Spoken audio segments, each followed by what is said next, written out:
Hello my loves and welcome to another video. If you haven't been here before, hello, my name is Chrissy. If you have, welcome back. Today I am going to be doing my foundation, concealer, and setting powder collection. So if you are interested in a video like this, then go ahead and stay tuned. Alright, so I decided to do all three of these products together because I have 4 foundations, 2 concealers, and 4 setting powders. And I didn't want this video to be 5 minutes long. So I'm going to go ahead and I am going to start with my foundations, and I am going to swatch everything and I will give you a little bit, just a tiny review on them. I'm going to start with I'm going to start with what I have in my everyday bag right now, which is my Clinique Even Better Makeup. This was my favorite foundation last year. It's really great. Is it full coverage? I don't apply it full coverage. I used to like full coverage, but I don't care for full coverage anymore. I like more of a very sheer coverage. I feel like you could build this up though, but this is it's my perfect color, and I am in the color CN10, which is Alabaster. And see, I don't have anything that is overly dewy. I don't have anything that is overly matte. I don't like either of those formulas. I like a very natural finish. Next is my favorite at the moment. Oh, I bought this. This was sent to me from Influencer for review, and at the time I was trying to find a more sheer coverage, and I was actually really super impressed with this. This is the Super Serum Skin Tint, and it has an SPF of 40. It also contains niacinamide, squalene, and hyaluronic acid. This is a great foundation if you like sheer coverage.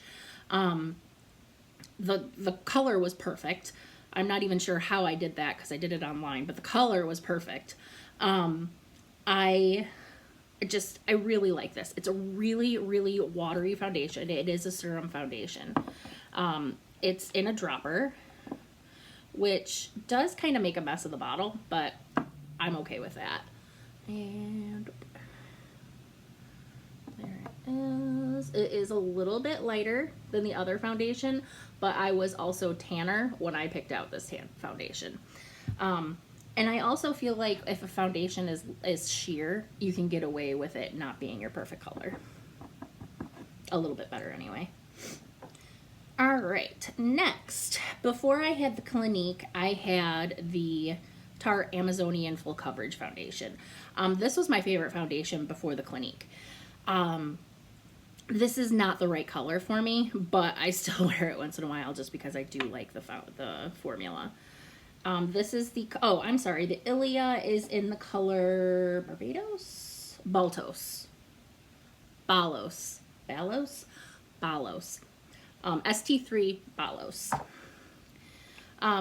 This is in the color Light Sand. I did purchase this, and it is a full coverage foundation, and it is a lot thicker than the other two.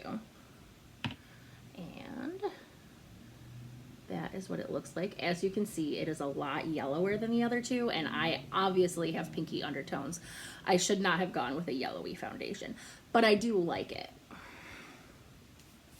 I usually just end up bronzing a lot more with it. And my last foundation is the one that I bought most recently. I got it before I received the Ilia, but I bought it after the Clinique. And this is the It Cosmetics Your Skin But Better CC Plus Color Correcting Cream. And this is full coverage. And how I didn't see that it was full coverage is beyond me.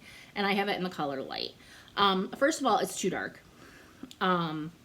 Second of all, it's full coverage, and it wasn't what I wanted.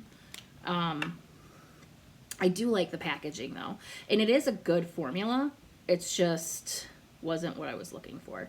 And let's go ahead and swatch that there, and you can see how much darker than my other ones it is.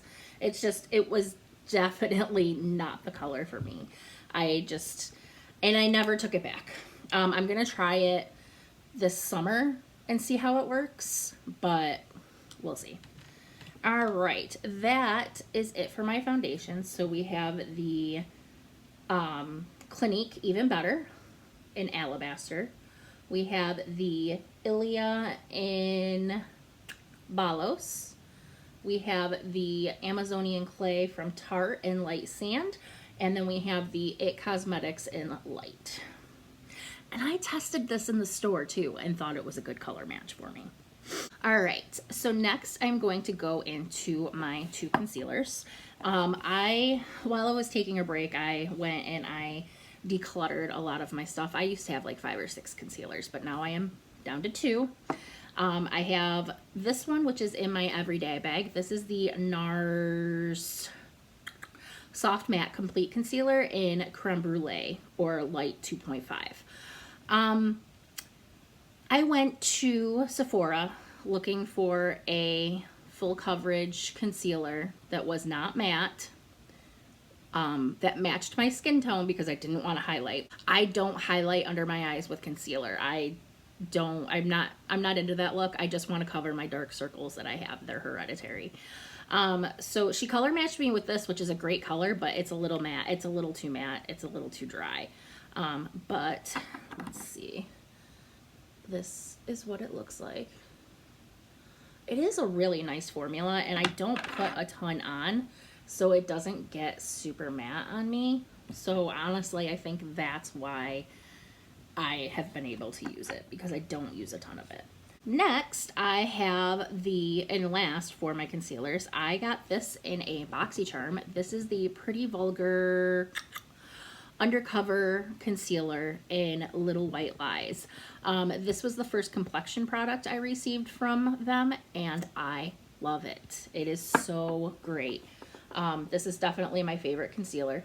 And as you can see now, look how matte that is. This is a great shade match. It is a little light for my skin tone, but it's not too light.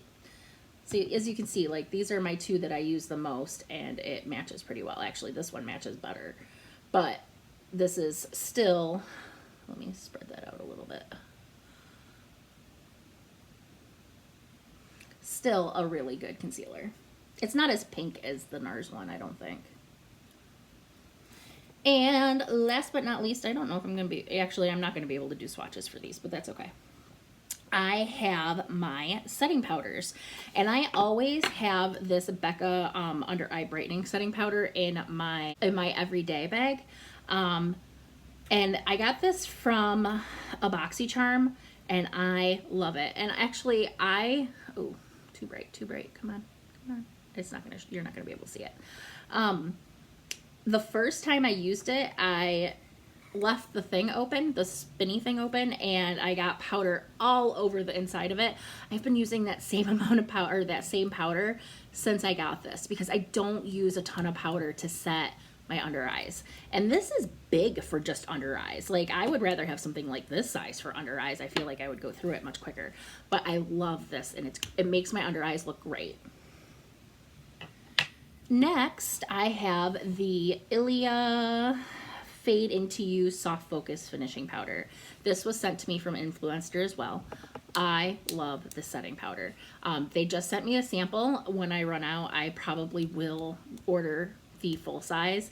It's great. I feel like I could never put on too much of this. You know how you get really matte when you put on too much powder? I feel like this powder does not make me matte. And it's like, I'm not wearing foundation today. I did a very simple look today.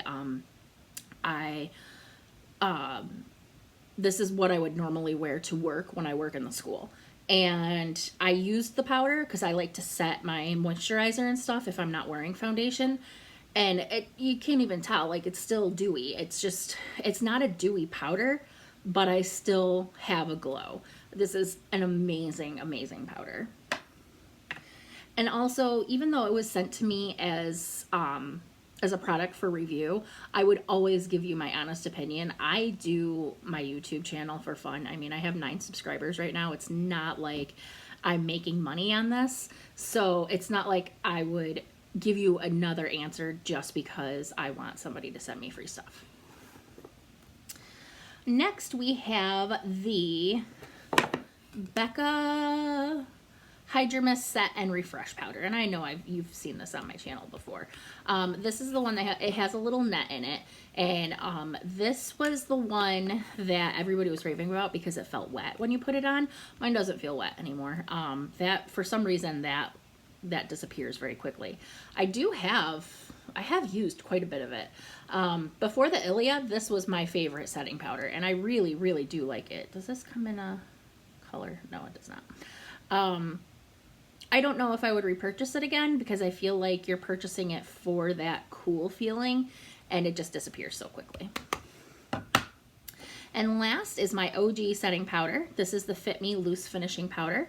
I have this in the color Fair. I've used this so much. Honestly, I don't even know how I have some of this left. And actually, I don't have that much left. But it's a good powder. I bought it off recommendation of other YouTubers. I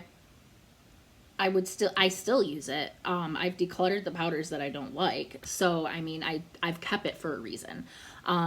It does have a tendency to make me look a little matte sometimes. I just go in with a lighter hand. And actually, I want to show you this so you can see. I don't have much oxidation, but when this dries down, it does get very brown, as you can see. So I guess I do have oxidation. Usually when somebody says something about oxidation, it's a little orange. I feel like this has gotten a little bit oranger, but yes. I hope you enjoyed this video. If you did, please give it a thumbs up. If you've already given it a thumbs up and you would like to see more videos like this, then go ahead and hit the subscribe button. And if you've already hit the subscribe button and you would like to get a notification every time I post a video, then go ahead and hit the post notification icon. I hope to see you in a new video soon. Take care and stay safe.